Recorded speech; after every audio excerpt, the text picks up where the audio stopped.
para akong sobrang sponge na inaabsorb ko lahat. So, lagi ako nakakarinig ng, anak ka pa naman ng pastor. Confused ako na bakit sila pwede nilang gawin tong mga certain things na to. Bakit ako hindi pwede? Calling ko ba talaga dito? Dito ba talaga ako? O kayo lang nagsabi niyan?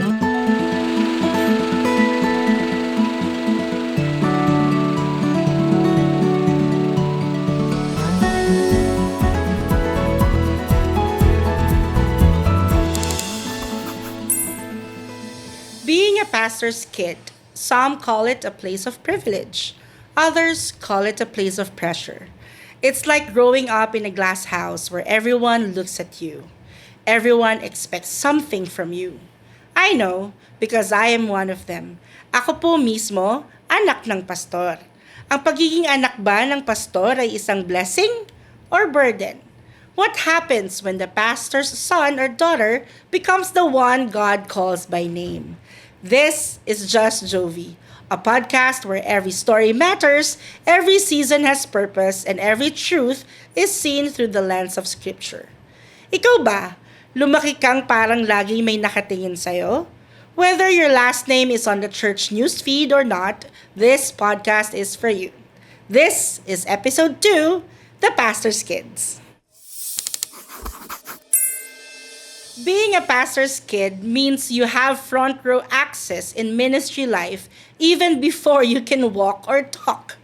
Kita mo yung altar calls, yung late night prayers, kasama ka sa mga meetings kahit wala ka pang muwang sa mga pinag-uusapan ng mga nakakatanda. Pero real talk, we all grow up with front row seats to something. Sa trabaho ni daddy, sa struggles ni mommy, sa issues in and out ng family natin.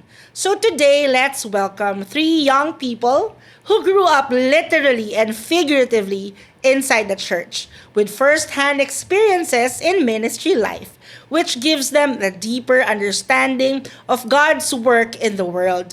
Welcome to Just Jovi.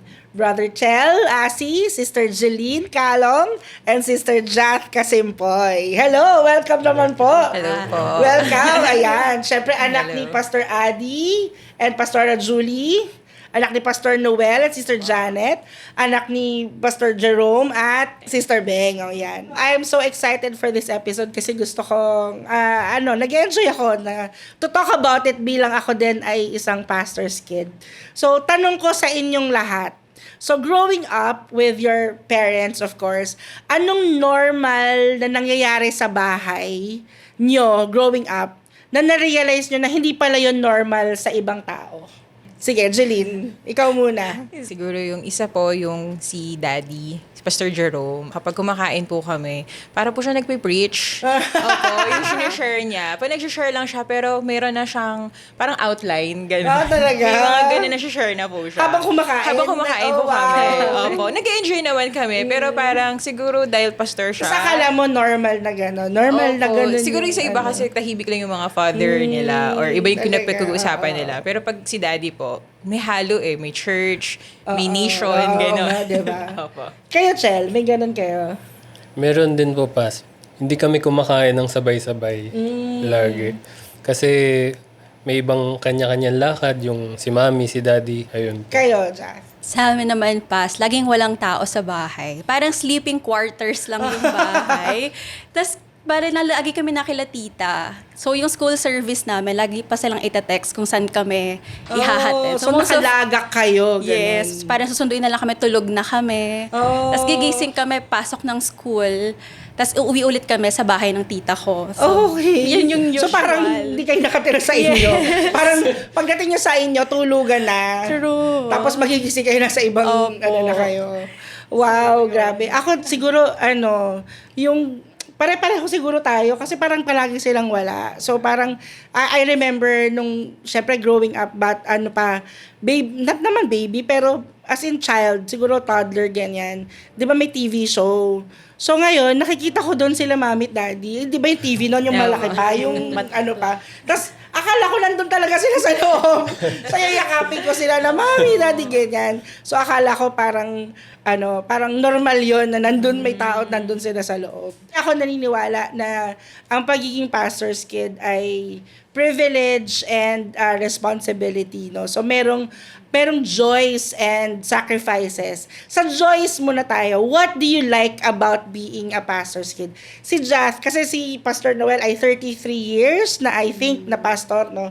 So, ano yung what about being a pastor's kid that you genuinely love? That kung meron man talaga na you love about being a pastor's kid? Of course po, the privilege na una ka sa pagkain, tas mas marami yung sayo kasi wala kang masyadong ka-share. May upuan ka. May upuan ka.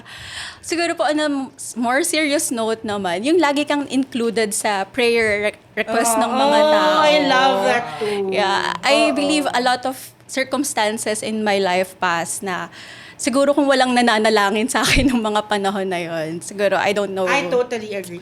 what happened na. Ayun, Ako din. pass. I think I love that. Yung alam mo na maraming nagpipray sa'yo, no? Ikaw, Chel. Siguro na-experience naman natin lahat na super serious yung treatment sa atin ng father, ng pastor natin. At kung paano yung treatment niya sa akin, super dami kong natutunang principle from him. So somehow, sa mga struggle sa buhay, nadadala ko siya. Unlike, di ba yung iba, kasi si daddy instead of nakikipaglaro siya sa akin, more on, pagdating sa bahay, more on, lagi niya akong dinidisiplina. So, pag nasa bahay, parang ang lungkot naman ng buhay ko kasi lagi akong pinagsasabihan, dinidisiplina. Pero pagdating na sa mga life challenges na hindi naman super bigat, halimbawa sa school, nakakatulong pala siya sa akin kasi somehow, alam ko yung gagawin ko in a certain situation. Ayun. So, masaya lang na alam mo yung gagawin mo sa mga bagay na pinagdadaanan mo. Ikaw, Jeline. Yun po, siguro yung treatment ng mga tao po, yung mga nakataong nakapaligid po sa amin, na parang hindi naman kami dapat tratuhin ng ganito. Pero yung special treatment, pag-aasikaso po nila, at saka yung mga binibigay po nilang blessings, gifts. Kaya siguro yun yung joy of being a pastor's kid. But Yun po. given yan, di ba? Yes. Yung may joy. But also, another side of the coin, akala ng mga tao parang being a pastor's kid, parang puro, privilege, ganyan. But there's also struggles and responsibility. Kasi while, for example, like sa'yo na, una kang pinapakain, may special treatment, and all that, may mga life lessons. Pero, meron ding other side of the coin na while may special treatment, tayo din yung most scrutinized. Diba? Yung parang hindi ka dapat ganyan kasi anak ka ng pastor. Hindi ka dapat, actually, parang kulang na lang diktahan yung nararamdaman mo. So, did you have a hard time in your, parang may reaction na si Chelagan. Nagkaroon ba kayo ng, yung nahirapan kayong tanggapin sa sarili nyo na pastor's kid ako? Or parang, yung winish nyo na sana hindi na lang ako pastor's kid? Parang gano'n. Opo. Ayun po, siguro pas yung pagdating sa ministry. Kasi dahil pastor's kid ka, ikaw yung unang inaasahan ng mga tao na nandiyan ka, present ka. Na parang minsan, wait, calling ko ba talaga dito? Dito ba talaga ako? O kayo lang nagsabi niyan? Parang gano'n. Or sasabihin nila, kasi anak ka ng pastor eh. So yung ministry na yan, makakatulong yan sa daddy mo. So parang, paano ako? Dito ba talaga ako? So yung mga ganong struggle po na being a pastor's kid. Ikaw, Jai. Ako po siguro pas buong teenage years ko yung struggle. Kasi parang, nung mas younger pa, para akong sobrang sponge na inaabsorb ko lahat. So, lagi ako nakakarinig ng, anak ka pa naman ng pastor. Kunwari, simpleng sumasayaw lang ng ganitong kind of song. Anak ka pa naman ng pastor, sumasayaw ka. So, growing up, parang naabsorb ko siya, na naging super cautious naman ako with how I live to the point na nagkaroon ako ng identity crisis. Na who am I? Parang maingay ba talaga ako o tahimik ba talaga ako kasi or tahimik lang ako kasi anak ako ng pastor and afraid akong to make mistakes. So parang I grew up na being too hard on myself kasi parang anak pa naman ako ng pastor, kailangan ganito ako. From point A to point B lang dapat. So, yun po yung struggle kasi parang hindi naman talaga dinictate sa'yo yung expectations nila na you have to be like this and like that. Pero parang subconsciously na-feel mo. And to yourself din, no? Yes po. Tapos parang lalo na po yung personality ng tatay ko, parang he's like this, he's like that. Tapos parang it took me Dapat time. ganun ka din. Yes, it took me time to accept na hindi talaga ako ganyan. Oo. Ayun po. So, teenage years. Ikaw? Nung bata ako hanggang teenage, medyo bully daw po ako. Tapos madalas akong nasasabihan ng mga friends ko, mga classmates po, na yun, anak ka pa naman ng pastor, tapos ganyan ka. So, kapareho nung kay Jat, parang confused ako na bakit sila pwede nilang gawin tong mga certain things na to. Bakit ako hindi pwede? Tapos siguro nadagdagan pa pas na tinuruan tayo sa bahay na lagi ka maging nice. Huwag kang gaganti.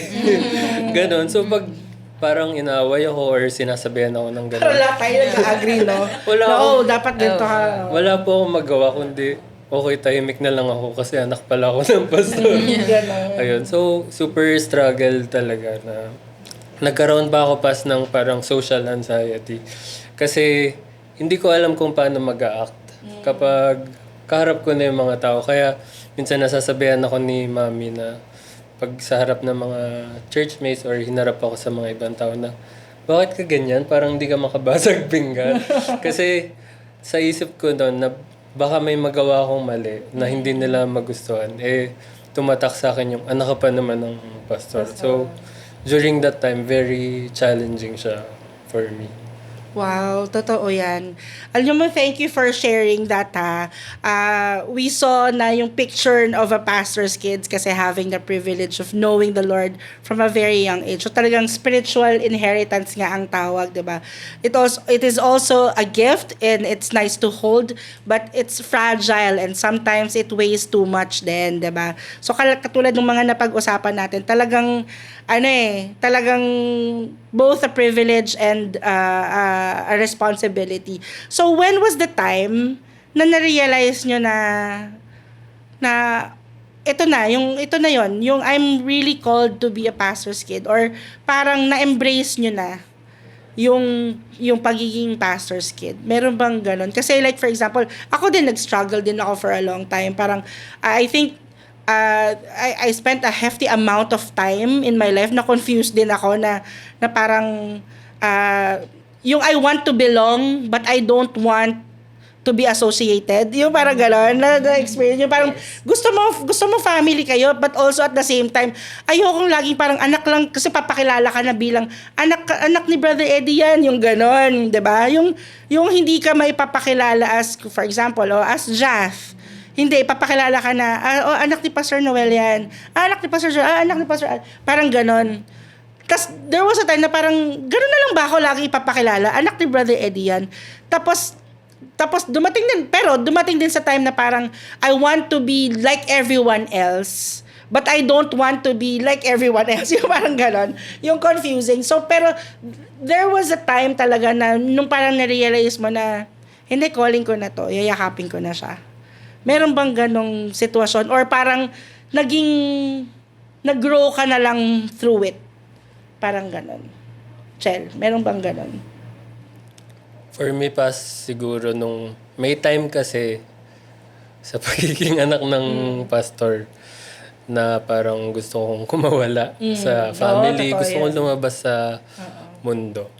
So, syempre, nasanay sa kung paano pinalaki ng parents. Very conservative. Paglabas, lalo na nung nag-college, from province, papunta sa Manila, sobrang na-culture shock ako. Tapos, ang hirap pala. Ang hirap palang mahiwalay sa kanila, sa parents. At doon ko na-realize talaga na ang hirap pala na hindi ko kasama yung parents ko. Though, may part sa akin na gusto kong ma-experience naman yung hindi ko Parang na-experience. freedom. Ganon. Kasi pinagbawalan ako ng pinagbawalan. Tapos nung na-experience ko na somehow, medyo mahirap pala siya. Tapos naalala ko noon, pag mag-isa ako sa dorm, tapos down na down ako. Kasi naalala ko pag may time na mahihirapan ako nung elementary or high school ako, lalapit lang ako kay mami, punta lang ako sa office nila. Napaka-accessible. Pero nung college, hindi ko alam kung kanino ako lalapit. Tapos, super blessed ako kasi si Mami, for some reason, pag mag-isa ako sa dorm at super down na down ako, magsisend yan ng Bible verse. Tapos sasabihin niya sa akin na, anak, hindi ko alam kung anong pinagdadaanan mo, pero ito yung message sa'yo ni Lord ngayong araw na to. Tapos, super sakto dun sa pinagdadaanan ko. At dun ko sila na-appreciate. Na-appreciate ko na parang hindi ko pala kaya nang wala sila sa buhay. Yung gusto mong freedom sana away from them, yung pala yung kailangan mo.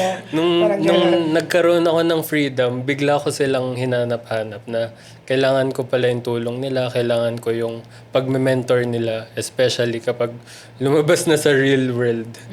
Ayun. So, na-realize ko na talagang blessing yung pagiging pastor's kid. Ikaw, Jath, merong ganon na moment? College din pass. Kasi I loved it so much po nung nag-ESCOM ako. Kasi hindi nila kilala yung tatay ko. So, lahat So, nagpakilala ka? Hindi ka nagpakilala? Though may few people po na nakakaalam. Pero, kumbaga, the treatment, hindi nila ako tinreat kasi as a pastor's kid. So, yung journey ng serving the Lord, I mean, naranasan ko siya. And then, throughout my college life, Na parang personal. Yes, I learned to love po yung loved serving the Lord na hindi ko siya ginagawa dahil sinabi sa akin or dahil anak ako ng pastor. Parang it was po nung college na natutunan ko, ay kailangan pala ipaglaban mo yung calling mo. Kailangan pala hindi porke struggling ka na sa ACADS mo, bibitawan mo na siya. So, kumbaga medyo personal po yung ginawa ng Lord na mas mahalin ko in a personal way po yung paglilingkod sa Panginoon. I think that's the key, no? Yung pagka nagkaroon ka na ng personal encounter with the Lord, hindi lang dahil parang nasa church ka palagi, kundi dahil parang talagang naramdaman mo talaga yung calling ng Lord sa'yo. Ikaw, Jeline, may ganun ka? Opo. Siguro nung nag-start po akong mag-enroll sa Best Me, yung KKBYN, nang sila yun. Kasi nung na-recommend na po kami, kung mga kasabay ko po nun, hindi naman sila pastor's kid dun sa namin, sa area namin. Ang naisip ko po nun, kaya ba ako ni-recommend? Kasi kami yung legacy bearer ng tatay namin, ang magulang naming pastor. Calling ba talaga to ni Lord or calling lang to ng tatay ko dahil gusto niya ako yung susunod magpapastor?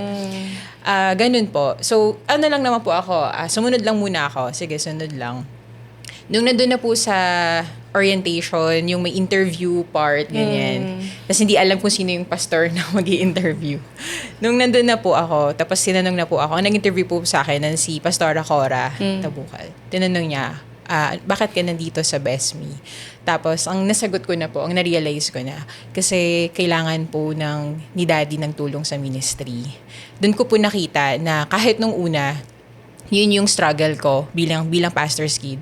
Pero nakita ko rin doon na yun din yung kailangan niya ng help, kailangan niya ng katuwang. Tapos, na-embrace ko na po yun bilang pastor's kid kasi naramdaman ko na hindi, yes, sa tingin ko parang hindi ko ata to calling. Pero may may peace tsaka fulfilling habang nagsiserve ka, habang sumusunod ka. Kaya doon ko po nasabi na, okay, pastor's kid nga ako. At niyayakap ko na po siya. Simula nung naramdaman ko na fulfilling na tinutulungan ko po si Daddy sa ministry. Kaya ngayon, ako po yung uutusan niya kung saan-saan. Ganun. Nung una, talagang mahirap po. Pero nung nakita ko na po na kailangan niya pala ng tulong, kasi hindi na rin naman siya bumabata. Kaya, syempre, sino pa ba yung aasahan nila? Kundi yung family niya na. So yun, may realization. Yes. Na parang talaga bang tinawag ako dito? Parang gano'n. May gano'n ka din, Chel. Yung parang talaga bang tinawag ako dito? Or dahil anak lang ako ng tatay ko? Meron po kasing parang merong urge lagi na tumulong. Na-realize ko po yun nung first time kong mag-handle ng life group. Kasi minsan sinasabihan ako ni Daddy, hindi ka makakapag-minister kapag hindi ka naghawak ng life group. So, napilitan ako maghawak ng life group. And nung nag-start akong makabuo na ng members ng life group ko, na-realize ko yung struggle pala. Sa pag-handle pa lang ng siguro mga 5 na youth pa lang po yun.